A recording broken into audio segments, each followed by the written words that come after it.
I had briefly seen something online a couple of days ago about a new MTV series. The old joke about MTV is they used to actually play music. They don't even call it music television anymore. Just like CNN is not cable news network, they've dropped just the acronym because that's the brand name they're known by. And MTV hasn't played music in 20, 25 years on a regular basis. After a while, how long can you sit in front of just video after video after video, most of which, were not necessarily the most artistic things in the world. So they then moved to doing a lot of reality TV programming.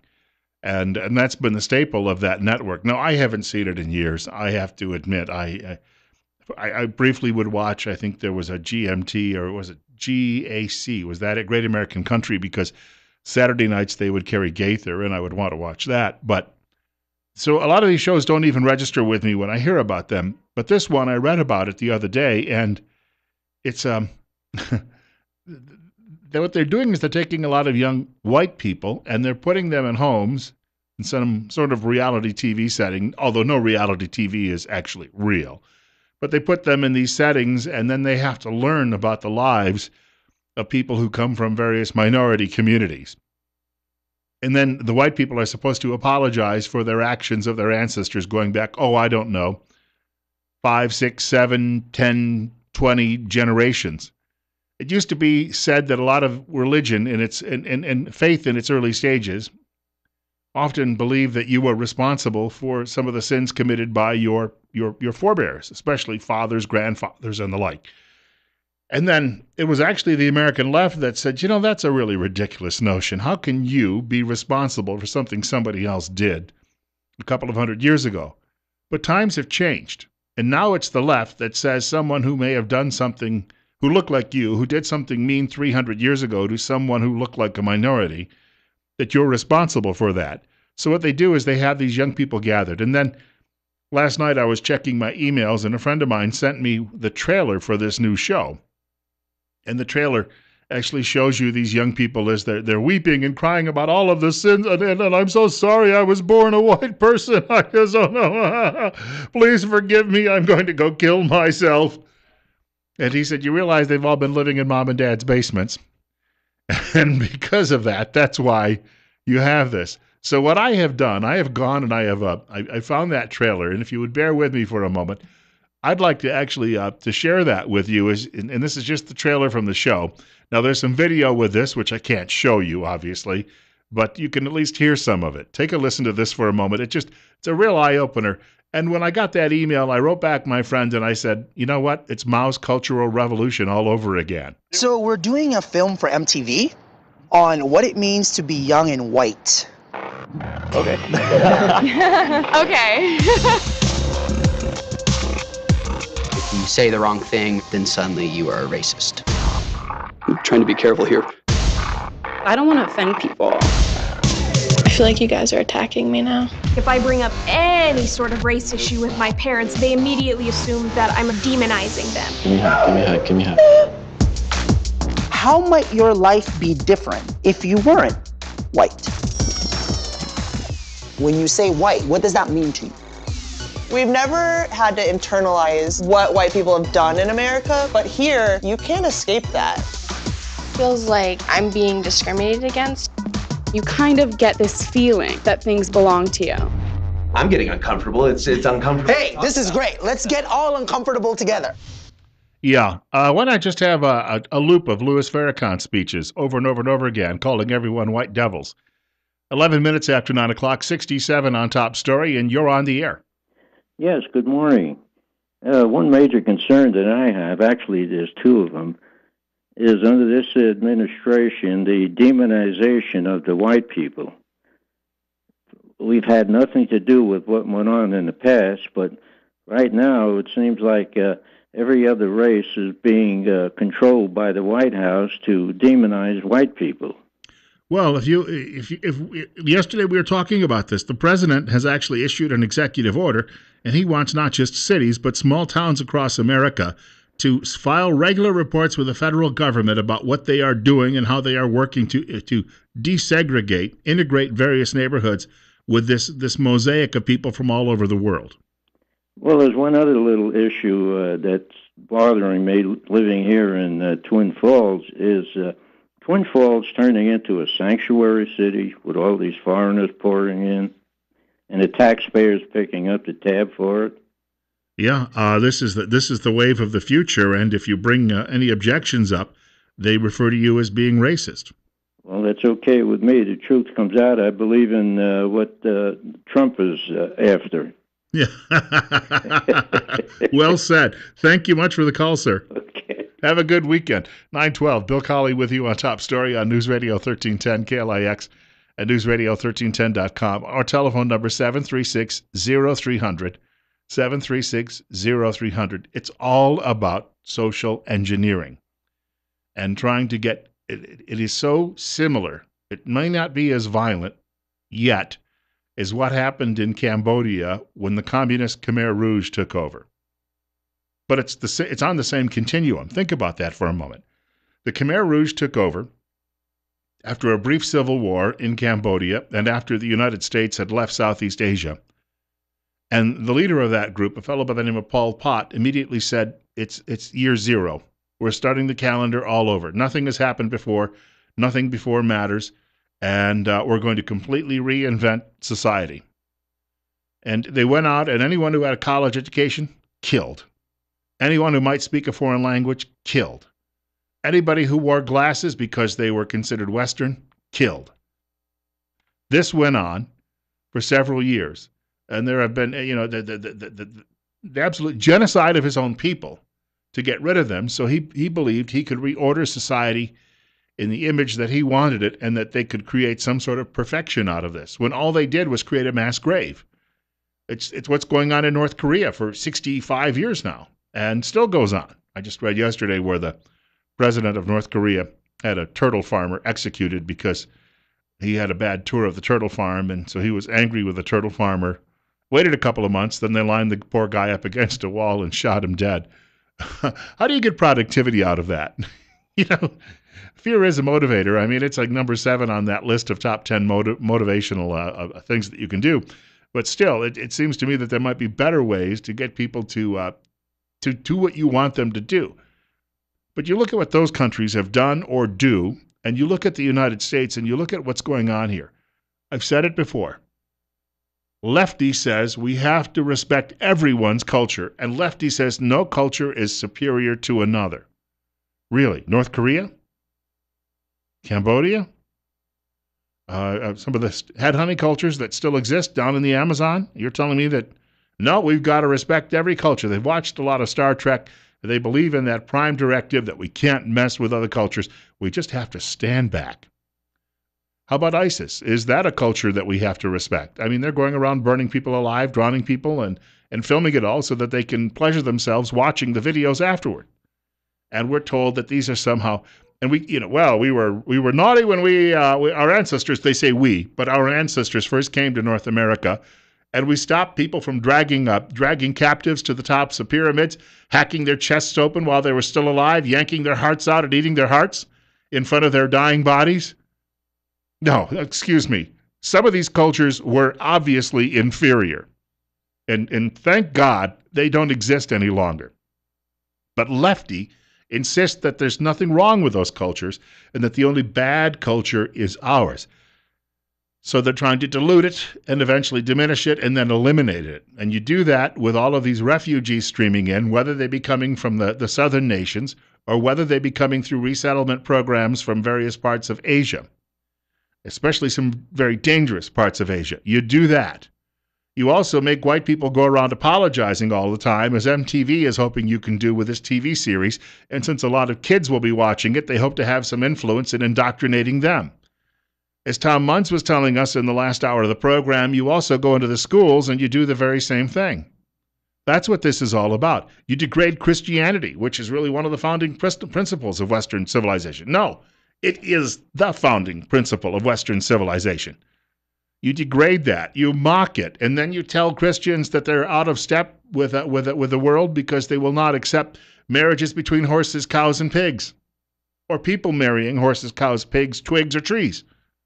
And you just continue to diminish all of these things until you finally break that back. And then You get to that Pol Pot day when you say it is year zero and we are now going to be rebuilding this culture. And then at that point, they start dragging you out into the fields and shooting you dead if you do not agree with what they have in mind. 917, Bill Colley with you. 68 right now on Top Story on News Radio 1310 KLIX and newsradio1310.com. You're next. You're on the air.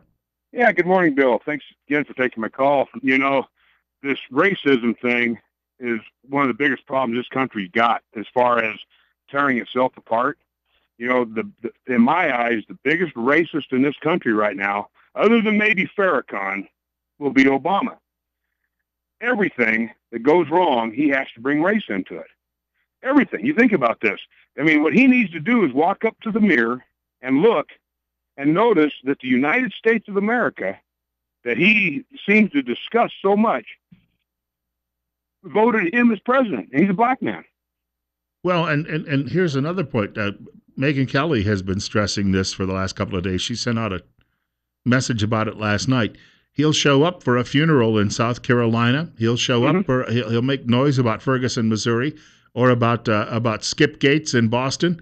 But he didn't show up for the funeral in San Francisco of this poor young woman, and he's not made any comments about it. Now, but here, you're saying is exactly right. What Megan said is exactly right. Can you imagine how far it would have went if he had got his butt on that airplane, flew to San Francisco, and gave the eulogy for her? It would have done so much in the eyes of the people. But see, there again, everything he does comes back to race. Well, he couldn't find any tee times at any nearby golf courses after the funeral. Yeah, well, but the thing is, all he has to do is jump back on the plane, he can go back to Florida and play golf in the afternoon. But it just seems to me like, Bill, everything this man does when it comes to race is dividing the country. He cannot, it's. But it's part of the strategy. Growing up alone. It's the strategy. Absolutely. Oh, you're exactly right. This guy, he's a lot like the Clintons, except I think he's meaner than the Clintons. Is nothing happens that is not discussed, planned out, and executed. He does nothing by mistake. Nothing. I thank you for the call. And speaking of, his point, meaner than the Clintons. The Clintons were at least raised in families where people may have loved them and showered them with some affection, although you can't really tell with Hillary. But I think Barack Obama was a wounded child because abandoned by a father and then dragged all over the world by his mother and, different men in his life, and then eventually dumped with his grandparents. And I just think that somebody said one time, you can see the pain still in his eyes. But it didn't make him a better person. It made him, I think, an angrier person. And I think his speaking style and everything else has been used that's the stucco you put over the anger to sort of hide that. But I think deep down in, there's a need for vengeance. And he blames a lot of people other than perhaps just his mom, and which is unfortunate. Well, we've got more on this subject. In fact, Kelly's thoughts, as I mentioned them a few minutes ago on it. A friend of mine, he texted a very good point, mentioning his Irish ancestry. And he said that there was a time, when the Irish were enslaved by the British, actually for about 700 years. And a lot of us are here because of ancestors who wanted to get out of that place. Mine actually came over pre-famine. They came over to dig the Erie Canal, and one of them didn't survive, but a son did, and so now I'm here today because of that. But even in America, there was a time when the Irish were enslaved here. It wasn't just people. So all over the world, people were in slavery. No culture has its hands clean in this matter. And that's what the folks on the other side don't seem to understand, is that human nature over the centuries and millennia. I mean, people have probably gotten better and better and better when it comes to, we don't boil people in oil anymore, or hang them and then draw them and quarter them and do those terrible things. But the fact of the matter is, these were done in a great many parts of the world, and why is it they won't acknowledge that? William Manchester, who was a historian, a great writer, by the way, fairly liberal guy, though. I mean, and he may have been a flaming liberal. I know, though, that I used to read his books a lot. In fact, he wrote a trilogy, 2.5 books about Churchill, called The Last Lion, and the third book had to be finished by a friend, but he just assembled the notes and put it together. William Manchester said, trying to judge people because Churchill was a racist. But he was also a great wartime leader for England, and he probably saved Western civilization. Churchill didn't like black people. He didn't really like Jewish people. He didn't despise them to the point he was going to go out and enslave them or kill them, but he would just prefer not to have anything to do with them. And according to Manchester, you cannot judge people from the past by our values today. And I tend to agree with that, and I think it's ridiculous when you try to do it. Thomas More, in the Roman Catholic Church, St. Thomas More. Phenomenal play and movie about his life called A Man for All Seasons, and it really makes him look like a saint. But he had no problem with burning heretics. He would beg them to repent, and then when they wouldn't, he'd nod his head, and the torch would go out, and the guy would get a little bit of a sunburn. 926, Bill Colley with you on Top Story on News Radio 1310 KLIX and newsradio1310.com.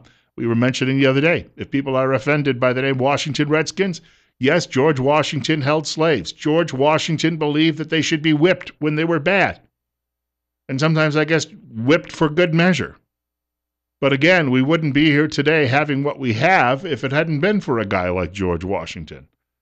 So this notion that somehow everything has to be torn down, thrown away, and again, the whole argument about Confederate flags and the like, this is all about that. This is really all about destroying the past so you can go in with a clean slate and rewrite history.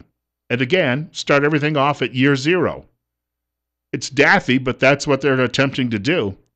Megyn Kelly, as I mentioned earlier, was a little bit perturbed that President Obama, he goes to a lot of funerals for people who are killed in various horrendous crimes and the like, and if I had a son, he'd look like Trayvon, and he made a lot of noise about Ferguson, Missouri, about Skip Gates in Boston and the like, but he didn't go to this funeral in San Francisco. No, he stayed away from it.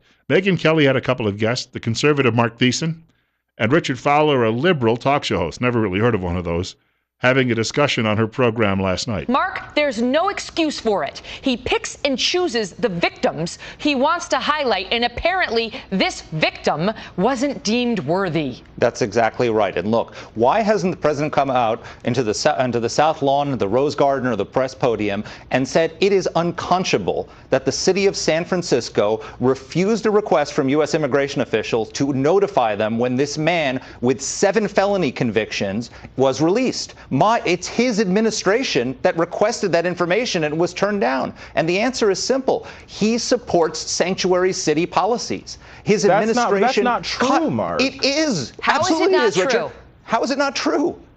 It's one, we have seen very few Republican candidates come out and talk about how we fixed the broken immigration system. We're not talking about the Republicans. Number two, the reason why this individual is able to come back in the country multiple times is because under the Republican leadership, under the Republican budget making, they have cut Border Patrol. You've got to be kidding me, Richard. You're telling me, Richard, that Republicans don't want to secure the border, but they're stopping Obama from securing the border? In the pathway to prosperity, Paul Ryan cut border officials. Those are the facts.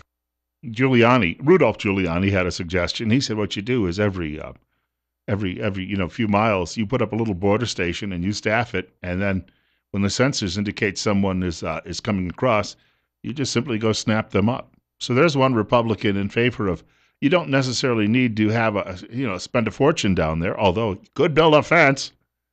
But they don't like that.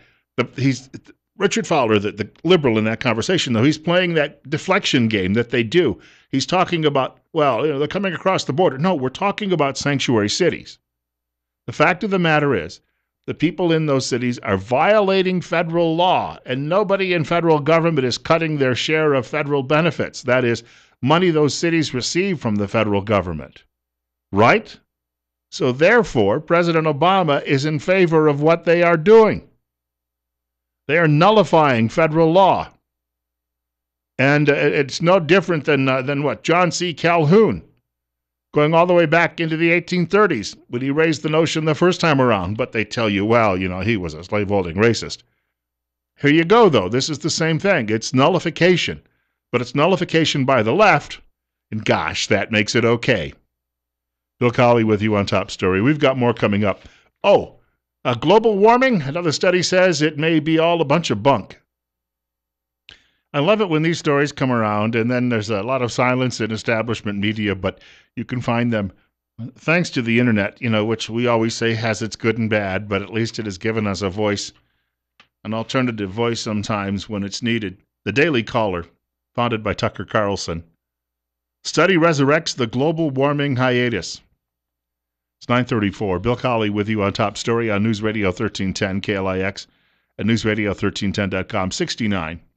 So we had a really warm stretch of weather, and some people were telling me, being that it's my first summer here, that it's unusual that we really get into a heat wave like we had in the last week to 10 days as early as we did. But it's not uncommon in this part of the country. And when that happens, you always have some people jumping up and down saying, see, the world is frying to a crisp. I can remember 3 summers ago, I was still living down in the Tidewater region of the good old USA. And it's not only hot there in the summer, but it is humid. If you've ever been to Washington, D.C. in the summer, you know exactly what I'm talking about. It's that clingy humidity. It is just oppressive.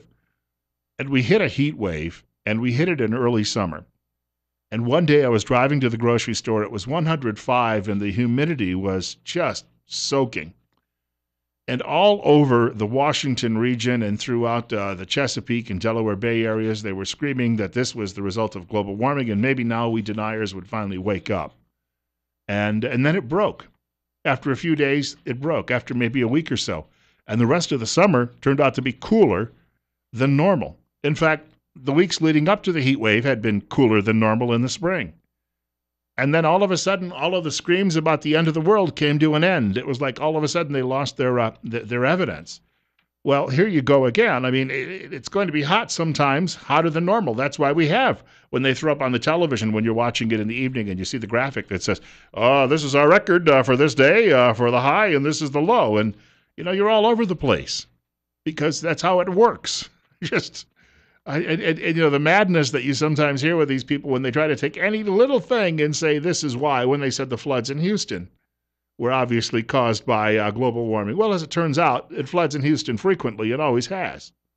9:36. You're on the air with Bill Colley on Top Story on News Radio 1310 KLIX. Bill, I think climate change is a stupid subject. The climate does change. I don't care what you do, it's changed forever. But what I'd like to really talk about is that little flip flame. Which one? All the whining, sniveling white people. I am proud to be white. I am proud to have ancestors that fought for the freedom of everybody in this country. And if the people that my relatives fought for aren't happy about it, then I will buy them a ticket one way and get them the hell out. I think sometimes that if they hate this country so much, they could well self-deport. Look, I think they should. I mean, my relative is Abraham Lincoln. Who can you do this to? I mean, Abraham Lincoln was the one that really pushed forward on this. I'm getting sick and tired of everybody bashing the Republicans for stuff. The Republican Party right now isn't a Republican Party. It is just a mild shoot of the Democrats. Agreed. The conservatives are what the real Republican Party are most like. And everybody can bash them and say, oh, we're a bunch of racists and everything else. But that's just to stop all discussions. Sure. If you really talk about it, they'll find out that we really care about everybody, and we want everybody to succeed. We don't want everybody to get handouts. We want everybody to succeed. Well, I'm glad you raised the name of Lincoln. I thank you for the call. I don't have any relatives quite that famous, but I'm glad you raised the name of Lincoln because, remember, Abe Lincoln did not necessarily say, I am going to free the slaves. Abe Lincoln had pretty much always said, look, I want to preserve the Union. If I can preserve the Union by not freeing any slaves, I'll do it. If I can preserve the Union by freeing some of the slaves, I'll do it. If I can preserve, and he just, anything he could do to preserve the Union, whether it be free them or not free them, he was willing to do that. People tend to forget that, and then they look at him as the great emancipator. Yes, he was. And his views did change during the course of the war, and that's the key. He grew as a man as the war was waged, and came to believe, and he'd become very close with Frederick Douglass and some other people as well, and constantly sought their advice on a lot of these issues. And yes, Republican.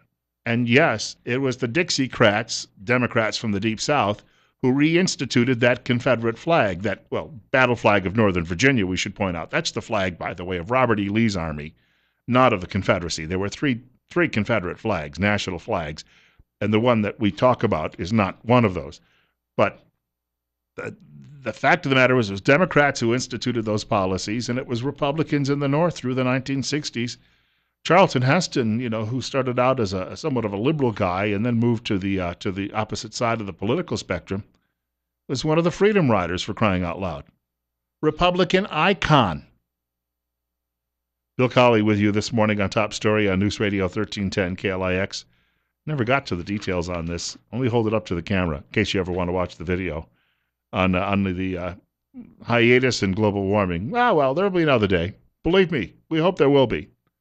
I've got plenty more coming up, too, as well. I've got to share with you just some news, good news about an event coming up that will help some families throughout the Magic Valley region as well.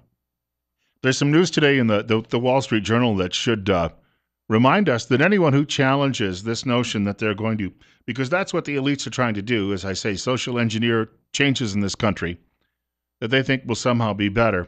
There was a story in the Wall Street Journal today. I'll get to my callers in just a moment. But it's about the collusion between Lois Lerner when she was at the Internal Revenue Service and one of her equals in Wisconsin, Kevin Kennedy.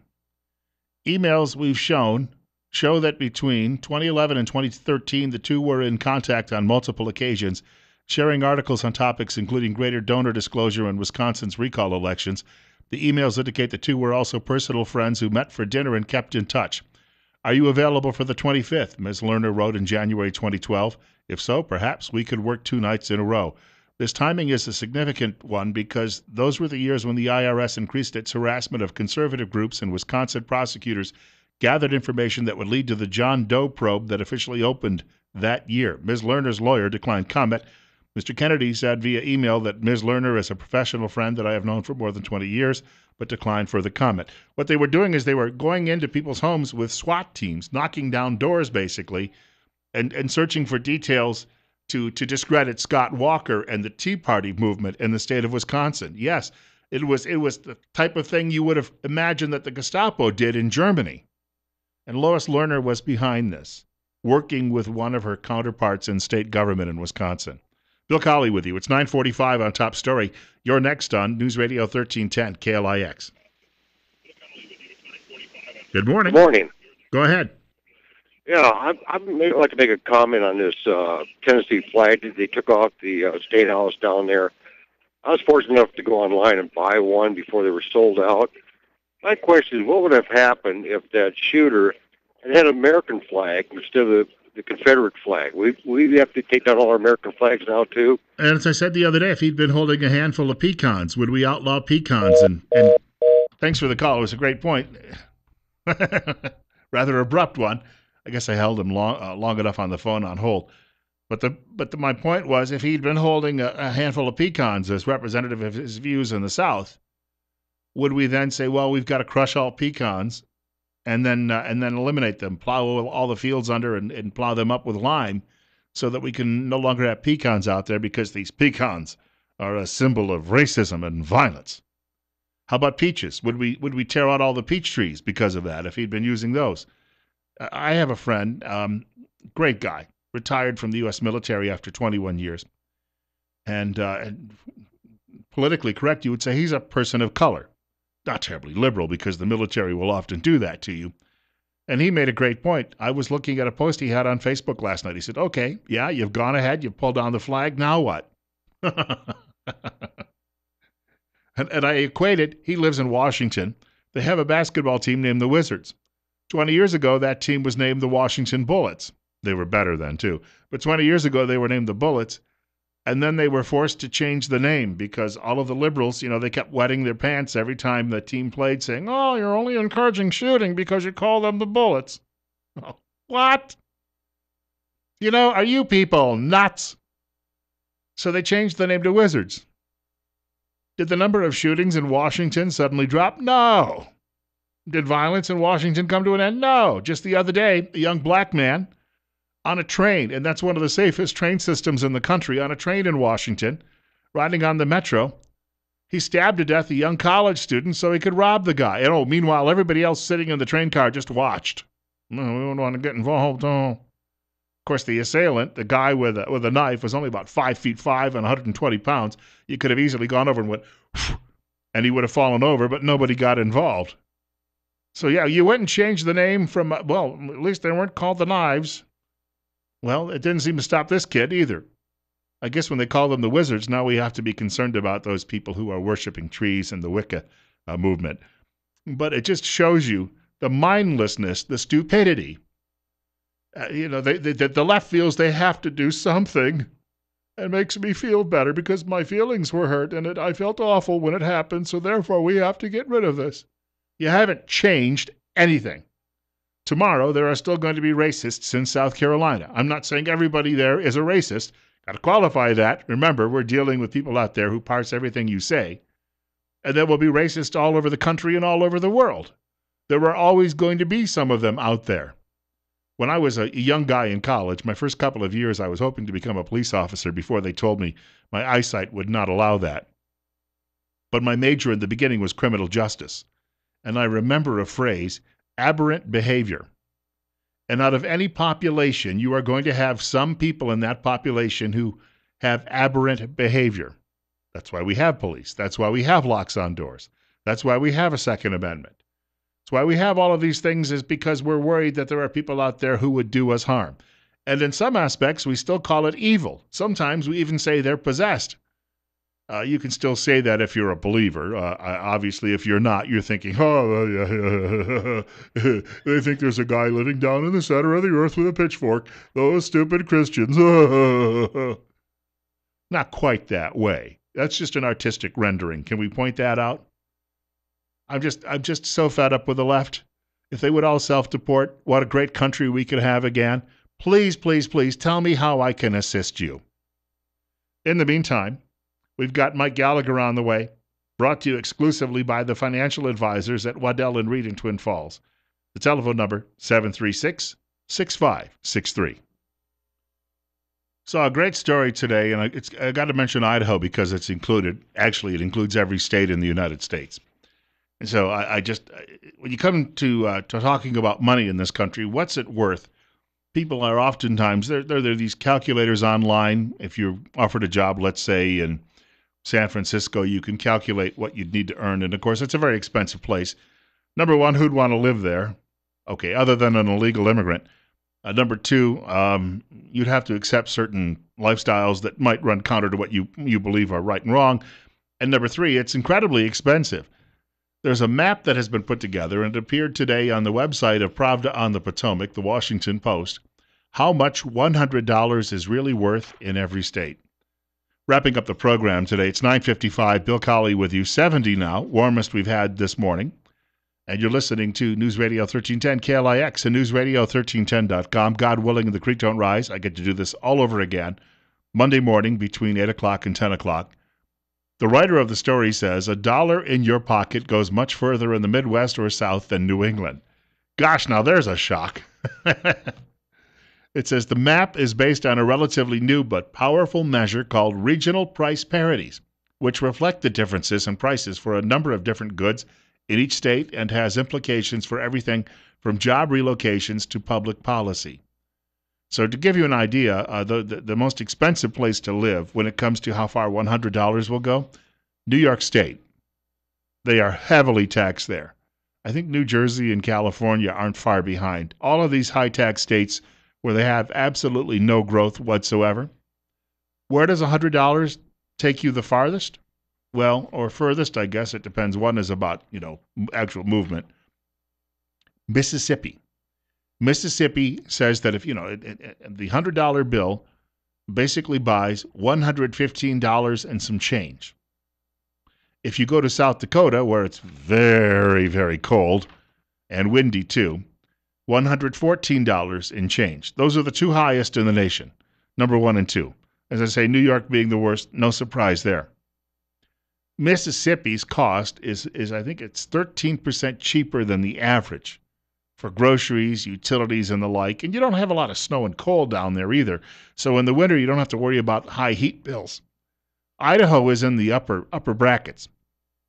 One of the cheaper places to live in the country, but it's not near the top because there are a number of other states between South Dakota, Mississippi, and Idaho.